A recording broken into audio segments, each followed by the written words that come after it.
अस्सलाम वालेकुम दोस्तों, कैसे हो? उम्मीद है कि सब खैरियत से होंगे। अल्लाह आप लोगों को ऐसे ही खुश रखे। सरकार दो आलम सल्लल्लाहु अलैहि वसल्लम की पूरी जिंदगी पर बनने वाली वीडियो सीरीज जिसका नाम मोहम्मद सब के लिए है सल्लल्लाहु अलैहि वसल्लम, ये उसका 45वां हिस्सा यानी पार्ट 45 है। थोड़ा हम रिकैप कर लेते हैं कि हमने 44वें हिस्से में क्या सुना, लेकिन उससे पहले मैं आपको एक किताब बताना चाहता हूं। इस किताब का नाम रोज़तुल अत्फाल है। ये मेरी ही किताब है और अल्लाह तबारक व तआला ने इसे बहुत मकबूलियत दी है, यानी बहुत लोगों ने इसे पसंद किया है। और अल्हम्दुलिल्लाह ये किताब मैं पिछले 10 सालों से छपवा रहा हूं, जो हिंदुस्तान के कई मकतब कई अंजुमन में पढ़ाई जा रही है। और इसकी ख़ास बात यह है कि ये उर्दू में भी है, अरबी में भी है और इंग्लिश में भी है, यानी इसी किताब में तीनों ज़बानों में ये लिखी गई है और बहुत तरतीब के साथ बनाई गई है। इस किताब की एक ख़ास बात और भी है कि इसके सारे सबक को 10 महीनों में तकसीम किया गया है, जो पढ़ाने वाले के लिए भी आसान है और पढ़ने वाले के लिए भी आसान और सहल है। आप जब इस किताब को ओपन करेंगे तो इसमें यानी इसको खोलेंगे तो इसमें आपको पहले महीने का निसाब, इसमें आपको 3 कलमे नजर आएंगे, जो अरबी में भी है, इंग्लिश में भी है और उसका तर्जुमा उर्दू में भी है और इंग्लिश में भी है। उसके अलावा आप जब सफ़ा नंबर 3 पर जाएंगे तो वहाँ पर आपको मसाइल ज़रूरिया में 3 मसले आपको नज़र आएंगे, जो इंग्लिश में भी है और उर्दू में भी है। उसके बाद आप जाएंगे अहादीस के सेक्शन में तो आपको वहाँ पर 4 हदीसें, छोटी छोटी जो हदीसें हैं वो आपको नज़र आएगी, जो अरबी में भी है, उसका तर्जुमा उर्दू में भी है, इंग्लिश में भी लिखी हुई है और उसका तर्जुमा भी इंग्लिश में भी लिखा हुआ है। उसके अलावा मसनून दुआओं में आप जाएंगे तो 4 दुआएं, उसका तर्जुमा इंग्लिश में भी, उर्दू अरबी में भी। फिर उसके बाद आयत कुरानिया 4 आयतें, वो भी इंग्लिश में भी है, उसका तर्जुमा भी है इंग्लिश और उर्दू में। उसके बाद 5 अस्माए हुस्ना यानी 5 अल्लाह के नाम तर्जुमे के साथ इंग्लिश और उर्दू में। उसके बाद अरबी का कोर्स भी हम चलाते हैं तो अरबी के 5 अल्फाज व मानी जो अरबी, उर्दू और इंग्लिश तीनों ज़बान में है। उसके अलावा आखिर में 10 सवाल व जवाब इस्लामी मालूमात के। तो ये पहले महीने का निसाब हो गया, यानी 1 महीने में सिर्फ बच्चे को या जिसको जो भी पढ़ता है इब्तिदाई, उसको पढ़ाने के लिए आसान है। ऐसे 10 महीनों का निसाब है। अगर इस तरतीब से आप घर में भी अगर चाहे अगर माँ बाप भी पढ़ा रहे हैं या कोई उस्ताद आकर पढ़ा रहे हैं या बच्चे अंजुमन में पढ़ रहे हैं, अंजुमन वालों के लिए, महफिल चलाने वालों के लिए, मकतब चलाने वालों के लिए ये बहुत आसान है। आप जो है इसको अगर 10 महीने में, यानी 12 महीने होते हैं लेकिन 2 महीने छुट्टी के हमने पकड़े हैं, तो 10 महीने का निसाब अगर आप पढ़ाते हैं बच्चों को बिल्कुल 1 महीने के अंदर, तो ये आपको साल भर के अंदर बच्चों को अल्हम्दुलिल्लाह 30 बड़े बड़े मसाइल याद हो जाते हैं, 40 दुआएं, 40 हदीसें, 40 आयात, 50 अस्माए हुस्ना और 50 अरबी अल्फाज माने और 100 सवाल व जवाब 1 साल में याद हो जाते हैं। यानी ये किताब और कुरान मजीद अगर आप पढ़ाते हैं तो आपको जो ज़बानी याद करने वाली चीज़ें हैं उसके लिए किसी और किताब को लेने की ज़रूरत नहीं पड़ेगी। यानी एक नूरानी कायदा कुरान पाक और साथ में ये रोज़तुल अत्फाल, इसके 2 हिस्से हैं। अभी फ़िलहाल मैं एक हिस्सा आपको बता रहा हूँ, दूसरे हिस्से में इसके आगे के हैं, वो भी 10 महीनों में ही तकसीम है। तो ये किताब बहुत आसान है, बहुत सरल है। इसको आप घर में भी पढ़ा सकते हैं, मकतब में पढ़ा सकते हैं, ये सब के लिए आसान है। अल्हम्दुलिल्लाह हिंदुस्तान के कई मकातिब में इसको पढ़ाया जाता है, दाखिले निसाब है और कुछ मदरसों में भी इसको पढ़ाया जाने लगा है। तो ये बहुत अच्छी किताब है। मुझे बहुत सारे लोगों ने बताया कि आप इसको ऑनलाइन भी लोगों को बताएं ताकि सारी दुनिया में इसका फ़ायदा पहुँचे। तो अगर आप लोगों को ये किताबें चाहिए हैं तो ये नंबर स्क्रीन पर आ रहा है, आप कम से कम 5 किताब का ऑर्डर करेंगे तो हम आपको ये भेजेंगे। और अगर आपको ज़्यादा किताबें चाहिए तो आप इस नंबर पर कांटेक्ट करके आप इसका ऑर्डर दे सकते हैं। सिर्फ कुरियर चार्ज अलग होगा, इस किताब की कीमत 50 रुपये है, सिर्फ 50 रुपये है, और इसमें कोई कमाई का जरिया नहीं है, बस एक सबको फ़ायदा है, इसीलिए आपको बताया जा रहा है। मैं 10 सालों से छाप रहा हूँ इस किताब को, इसकी इशाअत हो रही है, लेकिन मैंने कभी एडवर्टाइज नहीं की इसकी। मैं यहीं पर जिन लोगों को पता चलता था, जिन लोगों को पसंद आती थी, वो घर आकर लेकर जाते थे। लेकिन अब चूँकि 10 साल हो गए, मैंने 10-12 हज़ार के ऊपर इसको छपवा दिया है, तो अब चूँकि ये लोगों में मकबूल हो गए, तो मैंने सोचा आप लोगों को बता दूँ। तो ये मकातिब चलाने वालों के लिए भी और घर में पढ़ाने वालों के लिए भी बहुत आसान है। ऐसी किताब आपको जो इंग्लिश में भी और उर्दू में भी, अरबी में, तीनों ज़बान में एक साथ आपको शायद कहीं मिलेगी। तो ये बड़ी आसान किताब है, इसको आप ऑर्डर कर सकते हैं। 50 रुपए की किताब है। आपको जो भी कम से कम 5 किताबों का ऑर्डर आप करें तो आपको हम भेजेंगे, क्योंकि एक किताब भेजना ज़रा मुश्किल काम है, और कुरियर चार्ज वगैरह जो है आपको अलग से देना पड़ेगा। और ये जो बारकोड आपको नज़र आ रहा है, इस पर आप स्कैन करके मिफ्ताही एंटरप्राइजेस लिख कर आएगा, आप अपना जो भी आप जितने भी आप ऑर्डर करेंगे तो उसका पेमेंट आप आसानी से कर सकते हैं। उम्मीद है, और अल्लाह की ज़ात से उम्मीद है, जब किताब आपके पास आएगी तो आपको बेहद पसंद आएगी।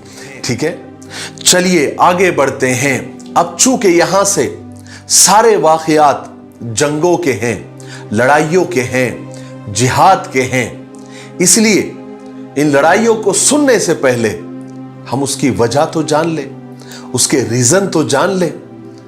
हमने 1 से लेकर 44 पार्ट्स तक, यानी एक हिस्से से लेकर 44वें हिस्से तक हमने क्या सुना?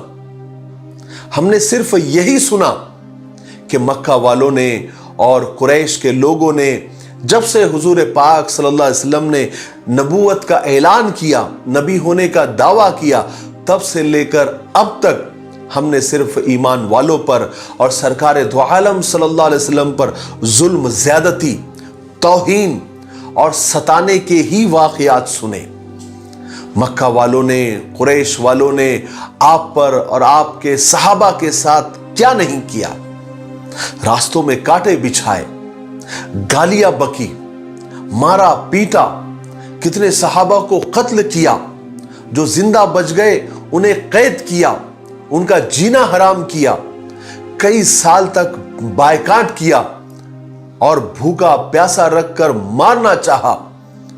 कितने सहाबा इकराम को रेत पर लिटाकर, सीनों पर पत्थर रखकर अंगारों पर लिटाया गया। बूढ़ी सुमैया की शर्मगाह में नेजा मारा गया, उन्हें शहीद किया गया, उनके शौहर को, उनके बेटे को भी शहीद किया गया।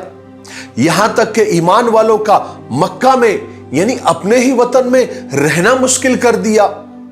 जब वो परेशान होकर हिजरत करके हबशा चले गए तो वहां भी वो चैन से रहने ना पाए, इसलिए वहां भी पहुंच गए ताकि उन्हें वापस लाया जाए। लेकिन अल्लाह का करम ऐसा हुआ कि वो नाकाम रहे।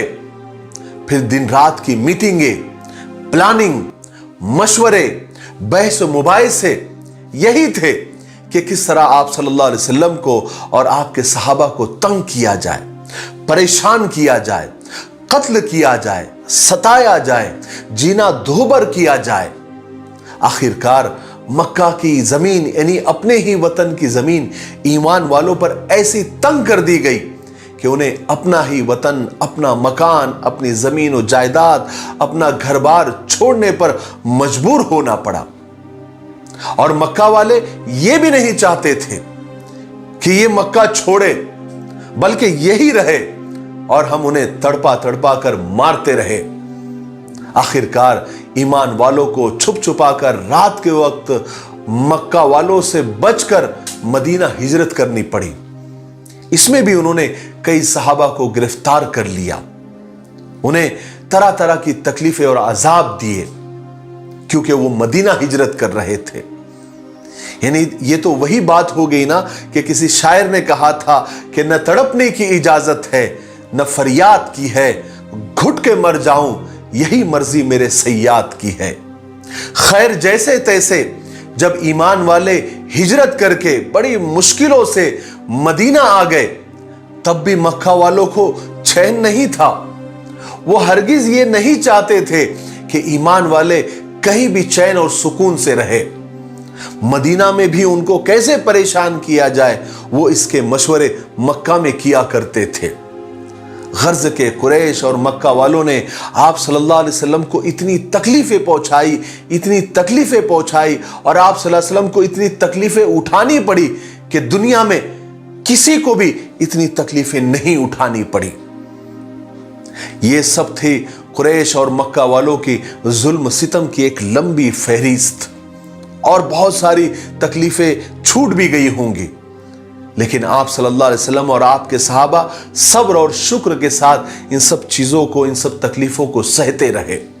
इसलिए कि अब तक अल्लाह तबारक व तआला की तरफ से अपने नबी को जंग की यानी तलवार उठाने की इजाजत नहीं मिली थी। और इस वक्त सबसे बड़ा जो मसला था वो ये था मजलूम ईमान वालों का, यानी मजलूम मुसलमानों का, जो अब तक मक्का में कुरैश की कैद में थे और मक्का वाले उनके साथ दरिंदों जैसा बर्ताव कर रहे थे। आप सल्लल्लाहु अलैहि वसल्लम अक्सर उन मजलूम मुसलमानों के बारे में सोचा करते थे कि उनको रिहा कैसे किया जाए, उनको रिहाई कैसी मिले, अक्सर यही सोचा करते थे। हजरत मुर्सद इब्ने अबी मुर्सद एक मुहाजिर सहाबी थे जो निहायत ताकतवर और बहादुर सहाबी थे।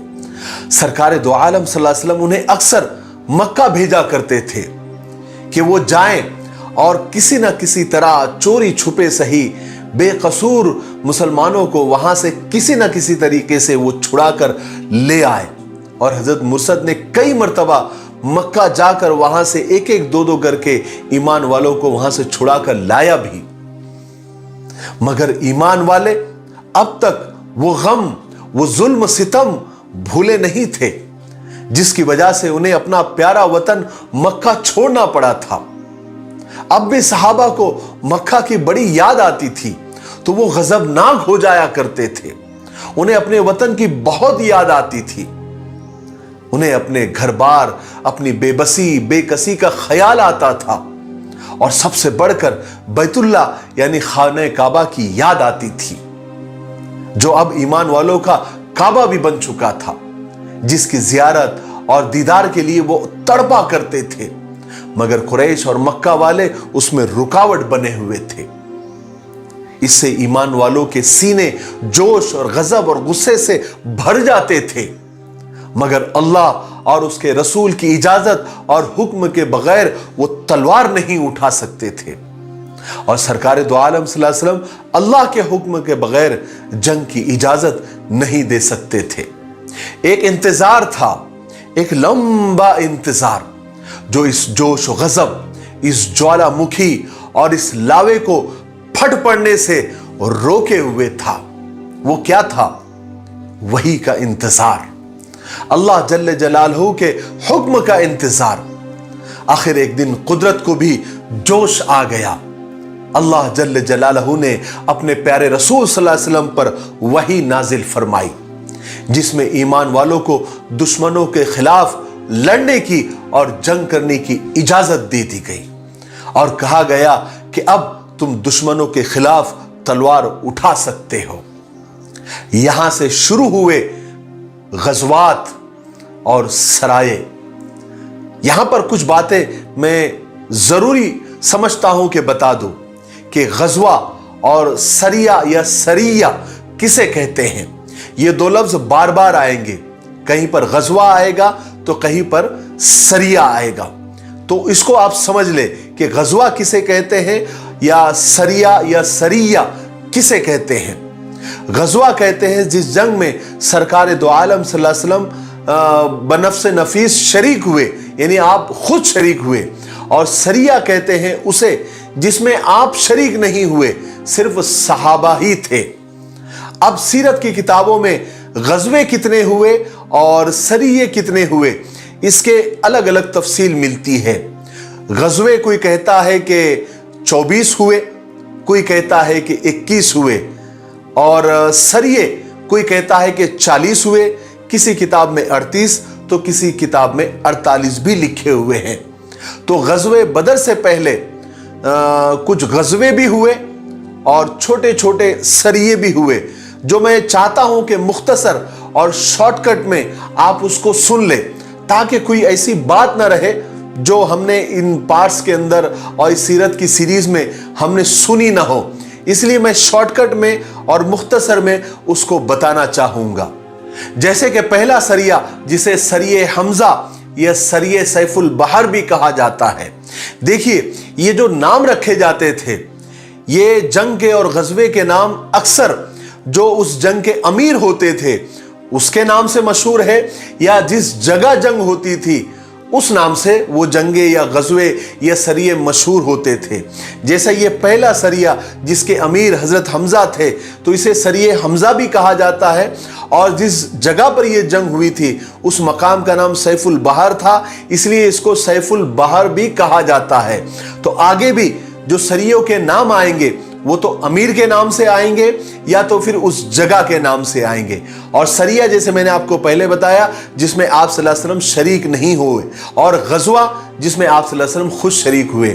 تو یہ پہلا سریہ تھا جس میں رسول پاک صلی اللہ علیہ وسلم نے ہجرت کے 7ویں مہینے کے بعد سن 1 ہجری میں رمضان المبارک یا ربیع الاول میں حضرت حمزہ رضی اللہ عنہ کو 30 مہاجر صحابہ کے ساتھ سیف البحر ایک جگہ کا نام ہے وہاں پر روانہ کیا تاکہ قریش کے 300 سوار جو قافلہ تھا جس کا سردار ابو جہل تھا اس کا پیچھا کیا جا سکے.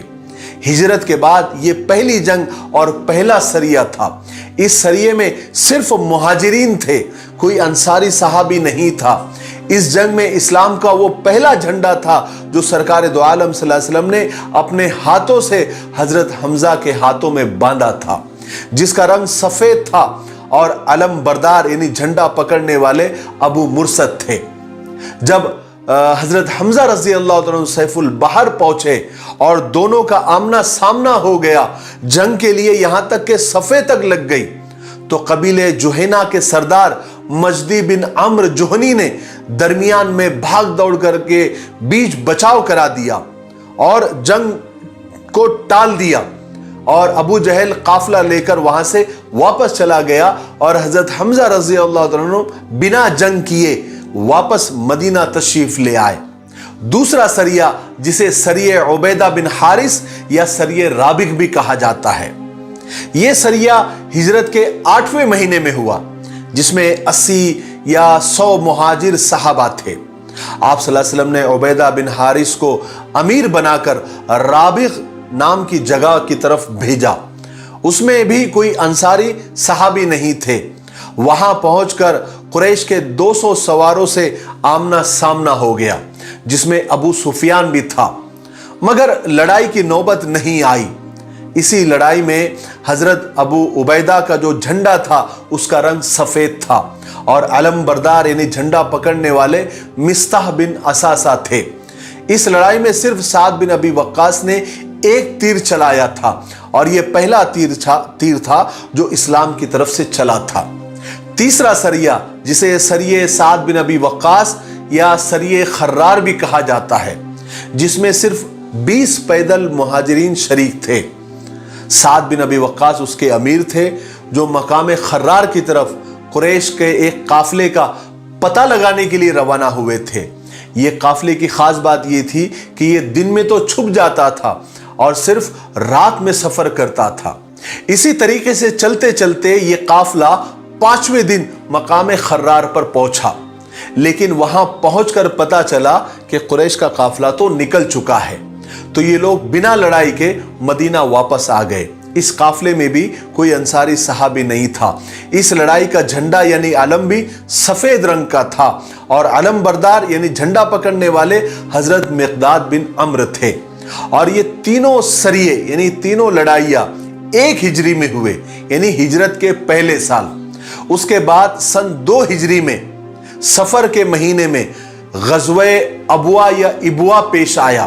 یہ پہلا غزوہ تھا جس میں سرکار دو عالم صلی اللہ علیہ وسلم خود بنفس نفیس شریک ہوئے جس کا مقصد قریش کے ایک قافلے کو روکنا تھا اور یہ آپ کا پہلا غزوہ تھا اور آپ کا آخری غزوہ غزوہ تبوک تھا. इस गज़वे में 60 मुहाजिर सहाबा शामिल थे, इसमें भी कोई अंसारी सहाबी नहीं था। आप मकाम अबवा की तरफ बनु जुमरा पर हमला करने की भी नीयत से चले थे। साद बिन उबादा को अपना जानशीन बनाया। इस गज़वे का झंडे का रंग भी सफेद ही था और अलम बरदार यानी झंडा पकड़ने वाले हजरत हमजा रजी अल्लाह तआला अन्हु थे। जब आप सल्लल्लाहु अलैहि वसल्लम मकाम अबवा पर पहुंचे तो कुरैश से मुठभेड़ नहीं हो सकी, क्योंकि वो भी वहां से निकल चुके थे। सिर्फ बनु जुमरा के जो सरदार थे मख्शी बिन अम्र, आप उससे सुलह करके मदीना वापस आ गए। ये सुलहनामा और ये एग्रीमेंट इन शराइत और इन कंडीशन पे हुआ था कि बनु जुमरा कभी मुसलमानों से जंग नहीं करेंगे और न मुसलमानों को कभी धोखा देंगे और जरूरत पड़ी तो मुसलमानों की मदद भी करेंगे। इनको उन्होंने माना, इस पर सुलह हुई तो आप सल्लल्लाहु अलैहि वसल्लम ने उनसे जंग नहीं की, क्योंकि जो सुलह के लिए आगे बढ़ जाता था आप सल्लल्लाहु अलैहि वसल्लम ने और सहाबा ने कभी उनसे जंग नहीं की। इस गज़वे को गज़वे उद्दान भी कहा जाता है, क्योंकि अबवा से उद्दान सिर्फ 6 मील के फासले पर है। उसके बाद गज़वे बवात या बवात पेश आया, जो सन 2 हिजरी में पेश आया। रबीउल अव्वल का महीना था। इस गज़वे में सरकार दो आलम सल्लल्लाहु अलैहि वसल्लम 200 सहाबा को लेकर रवाना हुए। मकसद कुरैश के एक काफिले पर हमला करना था, जिसमें उमैया बिन खल्फ समेत कुरैश के 100 आदमी और 2500 ऊंट थे। लेकिन उस मकाम पर पहुंचने पर कोई मामला पेश नहीं आया तो आप वापस आ गए। इस गज़वे का परचम भी सफेद था और अलम बरदार यानी झंडा पकड़ने वाले हजरत साद बिन अबी वक्कास थे। उसके बाद गज़वे सफवान सन 2 हिजरी में रबीउल अव्वल के महीने में ही पेश आया। इस गज़वे की वजह यह थी कि कुर्ज बिन जाबिर फहरी ने मुशरिकीन की एक छोटी सी टोली लेकर मदीना के एक चरागाह पर हमला कर दिया था और बहुत सारे जानवर लूटकर फरार हो गया था। तो रसूल पाक सल्लल्लाहु अलैहि वसल्लम ने 70 सहाबा को लेकर उसका पीछा किया और बदर के पास एक मकाम है सफवान, वहां तक आप तशरीफ ले गए। लेकिन कुर्ज और उसके साथी नहीं मिले, क्योंकि वो बहुत स्पीड में भाग गए थे। इसलिए बिना किसी टकराव के और बिना किसी लड़ाई के आप मदीना वापस आ गए। इस गज़वे को बदरे ऊला यानी पहली बदर भी कहते हैं। इस गज़वे का परचम भी सफेद था और अलम बरदार हजरत अली रजी अल्लाह तआला अन्हु थे। उसके बाद गज़वे अशीर जो सन 2 हिजरी के जमादिल अव्वल के महीने में पेश आया। इस मुहिम में आप सल्लल्लाहु अलैहि वसल्लम के साथ 150 मुहाजिरीन थे। लेकिन आप सल्लल्लाहु अलैहि वसल्लम ने किसी को मजबूर नहीं किया था, क्योंकि सवारी के लिए सिर्फ 30 ऊंट थे और बारी बारी लोग एक दूसरे पर सवार होते थे।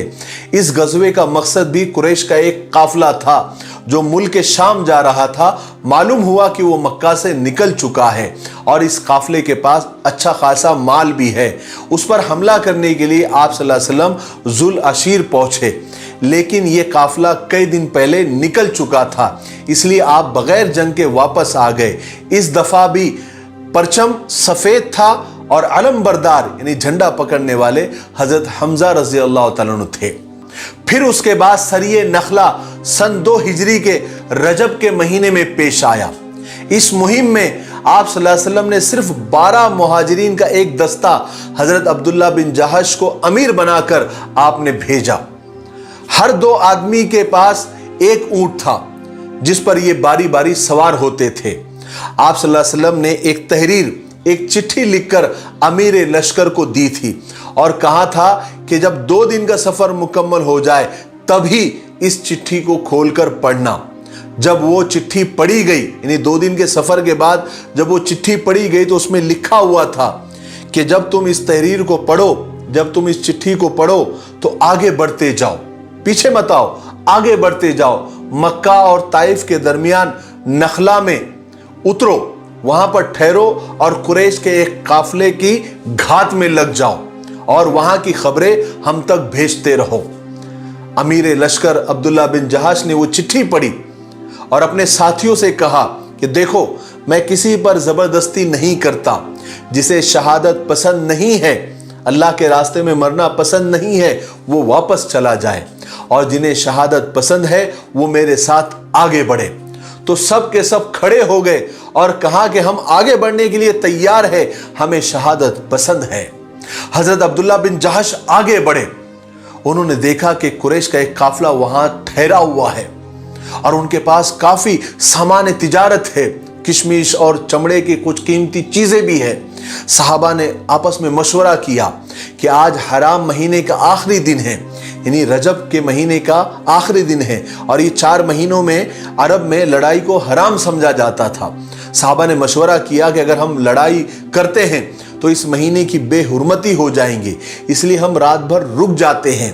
लेकिन पता नहीं एक सहाबी ने एक तीर चलाया और एक शख्स अम्र बिन हजरमी को मार दिया। उससे लड़ाई शुरू हो गई और अच्छी खासी मुठभेड़ हुई। तो सहाबा ने माल गनीमत को लिया और लेकर मदीना पहुंच गए और आप सल्लल्लाहु अलैहि वसल्लम को सारी रुदा सुनाई। तो आप सल्लल्लाहु अलैहि वसल्लम नाराज हुए और नकीर फरमाई और कहा कि मैंने तुम्हें हराम महीनों में जंग करने के लिए नहीं कहा था, लेकिन इस हादसे की वजह से और इस लड़ाई की वजह से मक्का वालों को प्रोपेगेंडा करने के लिए एक मौका मिल गया। उन्होंने कहा कि देखो, मुसलमानों ने हराम महीने को भी जंग के लिए हलाल कर दिया। लेकिन अल्लाह तबारक व तआला ने वही के जरिए आपको बताया कि मुशरिकीन ने जो किया, मक्का वालों ने जो किया, वो ईमान वालों से कई ज्यादा बुरा था। यानी इसका मतलब ये हुआ कि उन्हें कहिए कि ज्यादा नेक और होशियार बनने की जरूरत नहीं करे, क्योंकि तुमने जो मामलात किए हैं वो तो बहुत ही ज्यादा बुरे और खतरनाक है। इन सारे गज़वात और इन सारी लड़ाइयों की वजह से मक्का वालों को अब मालूम हो गया था कि मुल्क के शाम की तिजारत का रास्ता जो मदीना से होकर गुजरता है, अब वो इंतहाई खतरे में आ गया है। और मक्का वालों का सारा दारो मदार, सारी इकोनॉमी मुल्क के शाम की तिजारत पर ही थी और वो कमजोरी ईमान वालों को पता थी। इसलिए उनकी हर हरकत पर और हर काफिले की वो खबर रखते थे, उनका पीछा करते थे, उनकी घात में रहते थे। क्योंकि दुनियादारों का मामला ये होता है कि उनकी तो चमड़ी जाए पर दमड़ी न जाए, यानी उनकी जान पर अगर हमला किया जाए तो उनको इतना दुख नहीं होता है जितना उनके माल पर हमला किया जाए तो उन्हें ज्यादा तकलीफ होती है। इसलिए मक्का वाले अब बहुत ज्यादा गुस्से में आ गए थे और यही गुस्सा, यही तैश उन्हें बदर के मैदान तक ले आया था। आज के लिए इतना काफी है, इसलिए अब हम यहीं पर रुकते हैं क्योंकि वीडियो अब ज्यादा लंबा हो रहा है। आने वाले 46वें हिस्से में यानी पार्ट 46 में हम जंग बदर का पूरा वाकया सुनेंगे। लेकिन उससे पहले ये आज का वीडियो बहुत जरूरी था ताकि हम जो छोटे छोटे जो गज़वे हुए या छोटी छोटी जो लड़ाइयाँ और जो सराये हुए उसके बारे में हम मालूमात लें और जंग बदर क्यों वाक़ हुई उससे पहले का बैकग्राउंड हम समझ लें। इसलिए हमने आज के वीडियो में जो सुना कि मक्का वालों ने आप सल्लल्लाहु अलैहि वसल्लम पर और सहाबा पर किस तरह से जुल्म किए। 13 साल तक कोई मामूली अरसा नहीं होता है, 13 साल तक सख्त अजाब और सख्त तकलीफें सरकार दो आलम सल्लल्लाहु अलैहि वसल्लम ने और सहाबा ने सही। लेकिन अल्लाह की तरफ से चूंकि तलवार उठाने का हुक्म नहीं था, इसलिए आप सब्र और शुक्र के साथ सारी तकलीफें सहते रहे। लेकिन अब अल्लाह की तरफ से तलवार उठाने का हुक्म मिल गया था, इसलिए अब मक्का वालों की खैर नहीं थी। क्योंकि जुल्म करने की एक हद होती है, जब वो हद खत्म होती है तो फिर उसके मिटने का वक्त आ जाता है। जाअल हक व ज़हक़ल बातिल, हक आया और बातिल खत्म हो गया। यहां से आगे ईमान वालों के फतेह और ईमान वालों के कामयाबी के किस्से ही हम सुनेंगे, क्योंकि 13 साल हमने सिर्फ तकलीफें सुनी। अब किसी को ऐसा लगता है कि इस्लाम तलवार के जोर पर फैला तो वो ये सारे पार्ट्स देख ले। और मक्का वालों ने और कुरैश ने जो ईमान वालों पर जुल्म किए और जो कत्ले आम किया और जो दरिंदों जैसा जो सलूक किया, क्या उसके बाद भी 13 साल तक कोई खामोश रह सकता है? कोई भी नहीं। लेकिन आप सल्लल्लाहु अलैहि वसल्लम और सहाबा खामोश रहे। उसके बाद ये जंग बदर की नौबत आई, क्योंकि जंग करनी पड़ी, क्योंकि अब टू मच हो गया था। इनफ इज इनफ, यानी अब बहुत हो गया था। अब जुल्म का खात्मा जरूरी था। तो हम कल इंशाअल्लाह बदर का वाकया सुनेंगे। और हमारा जो क्विज कंपटीशन यानी सीरत का जो सवाल और जवाब का इनामी मुकाबला होने वाला है, उसका जोश देखकर मुझे बड़ी खुशी हुई। हमारे पुणे के एक नादिर भाई, उन्होंने अपने बच्चों के कुछ तस्वीरें भेजी और कहा कि मौलाना हमारे बच्चे आपके वीडियोस देखकर क्विज कंपटीशन की तैयारियां देखो कैसी कर रही है। ये फोटोज आप देखें, बच्चे वीडियोस देख रहे हैं और नोट्स लिख रहे हैं, तो मुझे बड़ी खुशी हुई, इसलिए मैं ये फोटोज आपके साथ शेयर कर रहा हूं, वो भी उनकी इजाजत लेकर। अगर आप भी इस सीरत के क्विज कंपटीशन को लेकर इसी तरह की तैयारियां कर रहे हैं या आपके बच्चे तैयारियां कर रहे हैं, अगर आप चाहते हैं कि उनके फोटोज शेयर किए जाए ताकि लोगों को हिम्मत मिले, लोगों को हौसला मिले, तो आप अपने बच्चों के फोटोज या आपके फोटोज जो भी आप शेयर करना चाहते हैं, वो स्क्रीन पर आ रहे नंबर पर आप हमें व्हाट्सएप कर सकते हैं। हम उसको अपने वीडियोस में बताएंगे ताकि और लोगों को हिम्मत मिले। ठीक है, आप ऐसा करेंगे, तब तक आप इस सीरीज के वीडियोस को ज्यादा से ज्यादा लाइक करें, शेयर करें, कमेंट्स करें और आगे तक इसकी दावत चलाए, क्विज कंपटीशन की दावत चलाए, ताकि ये आपके लिए सदका जारिया बने और आपके लिए सवाब का जरिया बने। तब तक मेरे लिए, पूरी उम्मत के लिए और पूरी इंसानियत के लिए खैर और भलाई की दुआ करते रहे। अस्सलामु अलैकुम व रहमतुल्लाहि व बरकातुहू।